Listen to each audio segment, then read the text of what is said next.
तो आज का हमारा विषय वस्तु यानी कि टॉपिक है वेवलेंथ, जिसे हम हिंदी में क्या कहते हैं, तरंग।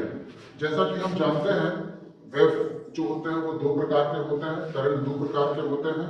पहला जो तरंग होता है वो लॉन्गिट्यूडनल कहलाता है, अनुदैर्घ्य धैर्य तरंग, और दूसरा जो वेव होता है उसे हम ट्रांसवर्स वेव कहते हैं, जिसे हम हिंदी में क्या कहते हैं, अनुप्रस्थ तरंग कहते हैं। तो हमने जो चित्र बनाया है इस ब्लैक बोर्ड में वो कौन सा तरंग है, वेव है, यानी कि अनुप्रस्थ तरंग है ना। इसमें हम समझेंगे तरंग दैर्घ्य के बारे में, यानी कि वेवलेंथ के बारे में। ये वेवलेंथ होता क्या है। किसी भी तरंग में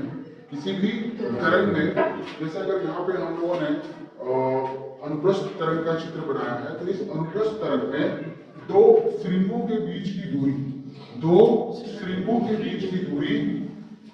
या फिर दो गर्तों के बीच की दूरी को हम क्या कहेंगे, तरंग दैर्घ्य कहेंगे, यानी कि वेवलेंथ कहेंगे, है ना। वेवलेंथ को हम लोग मीटर में मापते हैं, उसका जो एसआई मात्रक होता है वह क्या होता है, मीटर होता है। किसी भी प्रकार का जो दूरी हम लोग मापते हैं उसका जो एसआई मात्रक होता है वह क्या होता है, मीटर होता है। तो तरंग दैर्घ्य का भी यानी कि वेवलेंथ का भी जो एसआई मात्रक यानी कि एसआई यूनिट जो है वह क्या है, मीटर है। इसे हम कैसे निरूपित करते हैं, एक ग्रीक अक्षर है ना, एक ग्रीक लेटर है जिसे हम क्या कहते हैं, लैम्डा कहते हैं, ठीक है ना।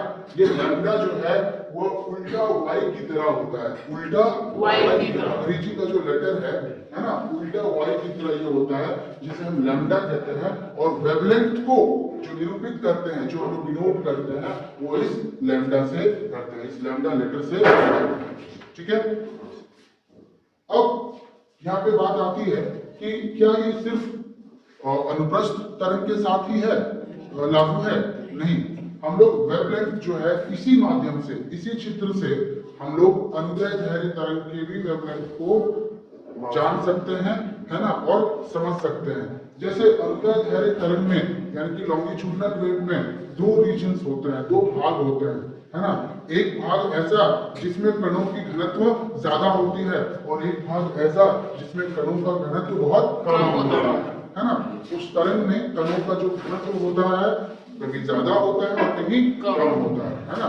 तो जिस भाग में कणों की घनत्व ज्यादा होती है उसे हम क्या कहते हैं, संपीड़न कहते हैं। क्या कहते हैं, संपीड़न, यानी कि कंप्रेशन। तो हम यहाँ पर श्रृंग को कंप्रेशन मानते हैं, और जिस भाग में अनुदैर्घ्य धैर्य तरंग के जिस भाग में कणों की घनत्व काफी कम होती है उसे हम विरलन कहते हैं। क्या कहते हैं, विरलन। और विरलन को अंग्रेजी में रेयरफैक्शन कहते हैं। तो इस गर्त को हम लोग क्या मानेंगे, विरलन मानेंगे, ठीक है।